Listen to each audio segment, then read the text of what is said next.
Hey, we're talking basketball on The Informer, and the man who does it each and every week for us is Alex Caiafa. Big news for the Southeast Melbourne Phoenix. They've had a big opportunity to put a name on the contract. Who is it and where are they from?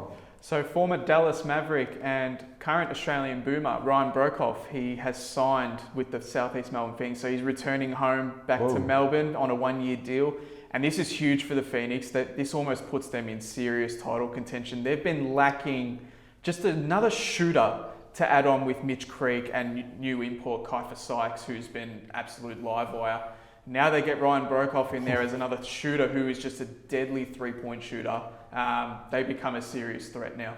Okay, but the side that's making all the running at the moment is Melbourne United. They just keep rolling it along, keep winning. What's happening there? You pleased with what you're seeing? Yeah, the other Melbourne United, they're just rolling along really nicely. Currently undefeated, 6-0.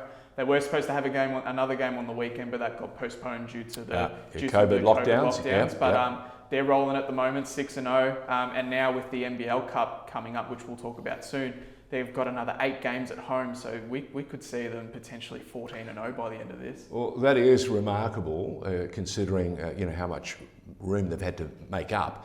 But the Perth Wildcats, who are the guys that we see each and every year just explode out of the blocks and claim another title. Is this their worst start in years? Yeah, this is their. What's happened? It's their worst start in 8 seasons. 8 seasons. We've normally been accustomed at this point in the season seeing the Perth Wildcats first or second. They jump out of the blocks pretty quickly, and they're just not the same team this year at the moment. Is it injuries? Is it the way they've actually gone out and recruited? In all fairness, they've played a couple less games to some of the other teams. So fewer games. But they haven't recruited, they've got a nice recruit in Mooney, who's a nice big. They've still got Bryce Cotton, who's one of the stars of the league still, but what they've lost is their depth. We've been known, the Perth Wildcats, as a serious team with serious depth. Even though their starters would come off, the guys off the bench were just superstar talents. And now that they don't have that, they're finding it a bit tougher to win some of these games. So now, you talked about winning, you talked about the NBL Cup, which is about to start. What is it? I think you told me it's a competition within the competition. It is. It's a competition within the competition. Is it this week it starts? Kicks off? Yeah, it starts this weekend. So it starts on Saturday night, and we're going to get 36 games in 18 days, which is pretty exciting for the basketball. All games will be played here in Melbourne, so it's going to be an amazing competition. If you're the Perth Wildcats and you've had a really dusty start, this could be the way to get back into the competition? Well, this is going to be their perfect... claim a title. This is going to be their perfect chance to, 1, get back into form, but 2, see all the other teams in the NBL that they haven't played yet. Get a nice grasp on them, and hopefully this will be a nice turning point. I thought you'd say that. Yeah. I thought you'd say that. Now, let's go overseas. Let's talk about the NBA, because the Australians overseas are just doing some wonderful things. But before we talk about the Australians, Steph Curry, that guy that just won't go away, keeps notching up little milestones here and there. What's he done? The little baby-faced assassin, as Yes. we like to call him. Yeah. He's become the first player since Michael Jordan in '96 to score 25 plus points on 50+% field goal percentage in 9 consecutive games. Now, for a guy... My brain is going unbelievable. It really is unbelievable, considering he's a guy who lives on the three-point line. We know Steph Curry, he can finish at the ring, he can do all the other stuff, but he's a guy who's known for his tough shot making, especially from the three-point line, and to have this milestone, 25 plus points, plus 50% field goal, it's astounding. It's unreal. And he's a completely different makeup of player to LeBron or MJ or any of those. So it's remarkable, isn't it? He really is. The LeBrons and the MJs, they're the athletic beasts that can get to the ring, get to where they want to. Curry's got to work his way around by, his ball handling, his smarts, his movement off the ball. He's just a phenomenal player. Okay, let's talk about some phenomenal Australians doing wonderful things in the NBA. Yeah, we've got one phenomenal Aussie who's looks set to join for Australia in the Olympics as well, Mr. Ben Simmons.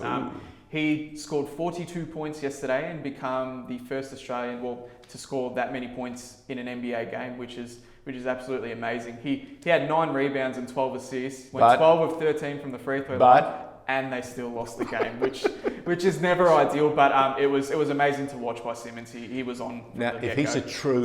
a true team man, he will say, "Don't care about the 42. I would have preferred to have won." Exactly. Every sports person's like that. But Joe Ingles did very well. Joe Ingles did do very well as well. And again, he's another player who's broken a couple records Just recently. climbing. He's just become the Utah Jazz's player to score the most three-pointers. He And- passed Hall of Famer and Jazz legend John Stockton, who Wow. is a guy who's leading the entire NBA in career assists. So that's an absolutely amazing achievement. He just yesterday also passed Pistol Pete Ooh. Maravich for number 7 on the Jazz in all-time assists. So, That's a big deal. So Joe Ingles is making some noise at the Utah Jazz at the moment. Paddy Mills is making some noise, isn't he? He is. He's become the Aussie. He's just passed Andrew Bogut as the Aussie to play the most NBA games, which is absolutely amazing, and a credit to him. I remember when he came in he got drafted by the Portland Trail Blazers and didn't get much of a go at the start, but he just kept fighting and fighting. He had a nice little stretch at the Blazers when they were, I guess you could say, tanking, and he come in and played some big games, and from there on he's just been known as just a scorer and just a guy who can come off the bench, just plays his role perfectly. Mr. Dependable. He really is, and he's been a superstar for Australian basketball. He's been a steady role player in the NBA, and we're so lucky to have a guy like Paddy Mills. All right. So the important news that we've covered is great, and thank you for that. But the big thing you want to leave us with is the NBL Cup starts Saturday. Starts Saturday night, yep. As I said before, 36 games in 18 days. And guess what? The lockdown looks like it's lifted. So people will be allowed back onto the... Fingers crossed, yeah, we can get some crowds in there and get some nice revenue, get some nice atmosphere back into the NBL again. Fantastic. As we said, Alex Caiafa talking basketball. He does it each and every week on TheInformer. Not only that, he comes back every other day and talks AFL. Catch him up. If you want to know a bit more, stay with us on TheInformer or check out the site, informertv.com.